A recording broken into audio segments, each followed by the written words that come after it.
Assalamualaikum warahmatullahi wabarakatuh. Saya Anissa Angelina dengan NIM 2105111059. Untuk kesempatan kali ini saya akan menjelaskan mengenai sastra lisan yang berupa sastra tak digayakan. Sebelum masuk kepada inti pembahasan, saya akan mereview terlebih dahulu gambaran dari sastra yang tak digayakan ini, yaitu sastra yang digayakan. Sesuai dengan namanya, sastra lisan yang digayakan ini tentu saja adanya penambahan unsur musik ataupun nada di dalam penampilannya. Sedangkan sastra yang tak digayakan merupakan kebalikan dari sastra yang digayakan, sehingga sastra yang tak digayakan ini murni dari ujaran atau lontaran biasa saja. Untuk contoh dari sastra yang digayakan dapat berupa kayat, nyanyian panjang, koba, dan lain sebagainya. Dan adapun contoh dari sastra yang tak digayakan, yang pertama adalah dongeng, yang kedua pantang larang, dan yang ketiga legenda. Masih banyak juga contoh-contoh lainnya yang merupakan bentuk dari sastra tak digayakan. Kita akan mengulas lebih dalam lagi contoh-contoh dari sastra tak digayakan ini. Yang pertama adalah dongeng. Dongeng merupakan cerita yang diceritakan secara turun-temurun, biasanya dilakukan oleh ibu kepada anaknya. Karena berkembang dari mulut ke mulut, sehingga dongeng ini tidak diketahui siapa penciptanya.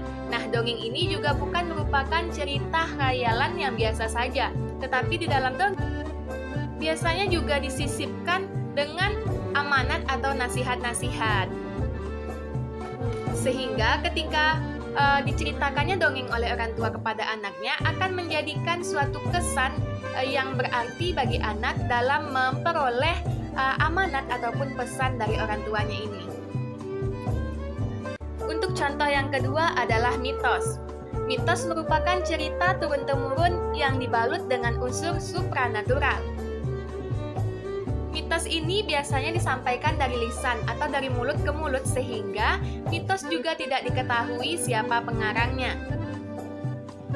Adapun contoh-contoh dari mitos seperti mitos tentang nazar, kemudian mitos tentang jengger, adapun mitos lain yaitu mitos tentang meletakkan lidah ke langit-langit.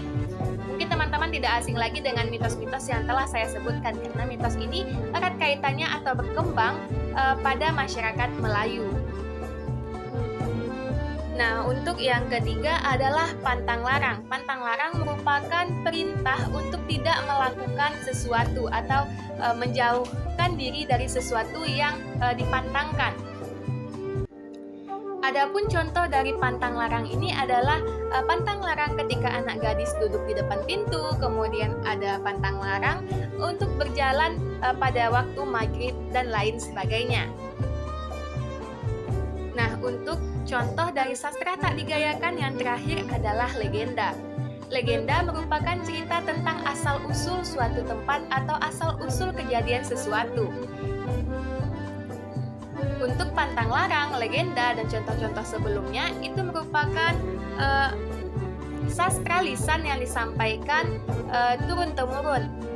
Jadi untuk pengarangnya sama sekali tidak diketahui siapa pengarangnya dan asal-usul di mana cerita ini berlangsung atau beredar.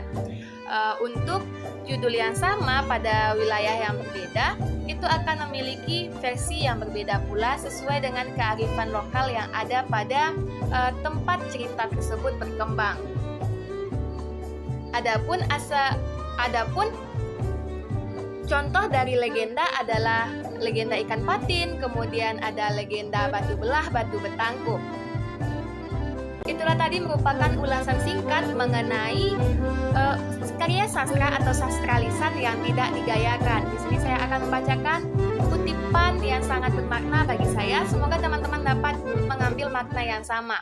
Terlahir dari keluarga sederhana tidak menjadikan mimpi juga harus disederhanakan. Untuk itu, teman-teman tetaplah semangat dalam menggapai cita-cita. Semoga Allah Ta'ala meridhoi langkah-langkah kita. Amin ya Rabbal Alamin.